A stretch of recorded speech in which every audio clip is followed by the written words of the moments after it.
Ауылда бір тентек бір жігіт болады.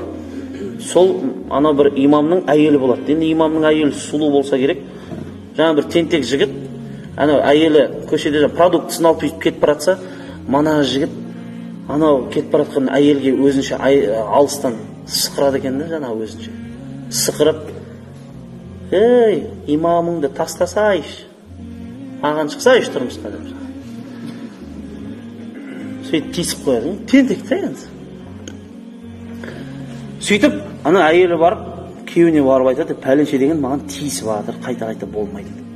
Бірінші рет айтпай-ақ қойын деп едім. Бірақ болмағаннан кейін айтып тұрмын, отағасы деп айтады.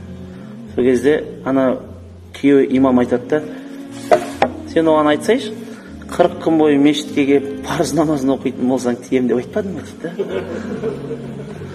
Сосын әйелі "Қойшы сен де бір" деп. Енді күйеу де біледі да, тентек. Сөйтіп, жаңағы әйел бір күн далада кетіп баратса, жаңағы жігіт қайтадан тиісіп жатыр өзінше. Сөйтіп, манағы әйел айтады, "Егер менің саған тұрмысқа шыққанды қаласаң, 40 күн бойы намазға барып, жамағатпен намаз оқитын болсаң, мен ойланамын" дегендей қылады. Субханалла, манағы жігіттің басына ой келеді ме? Бір күні имам таң намазына барса, жаңағы жігіт шығар. Сөйтіп, манағы жігіт анау бүйтіп анауын қарап, бір-бірлеріне қарап, маған жаңағы Ресейдің де имам айтып жатыр да, Дағыстанда.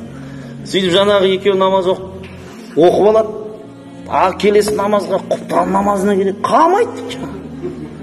40 күн бойы да, субханалла, арты басына тақия киетін болып кетті дейді соны. Арт жағына қарай серьезный бола бастаған ғой. Сөйтіп жаңағы әйел айтады, "Менің әйелім айтып берді" дейді. Көшеде көріп қалған ғой жаңағы жігітті. Сосын айттым дейді, "Ей жігіт, мені алам дегенің қайда?" деп айтып келдім дейді. Манағы жігіт маған қарады, жаңағы менің әйеліме қарады да, "Аузу билля, имамның әйелісің ғой, ұялмайсың ба" деп.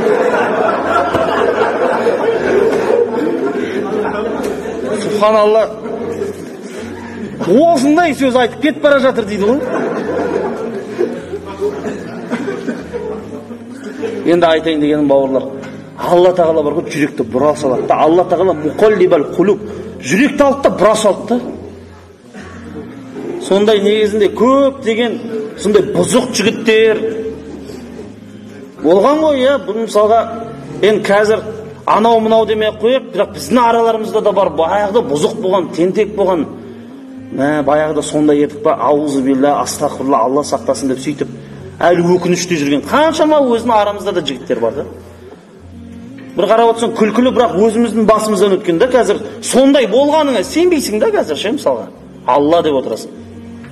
Сол үшін де бұл жерде жүректерді өзгертетін Аллах субханаху ва тағала.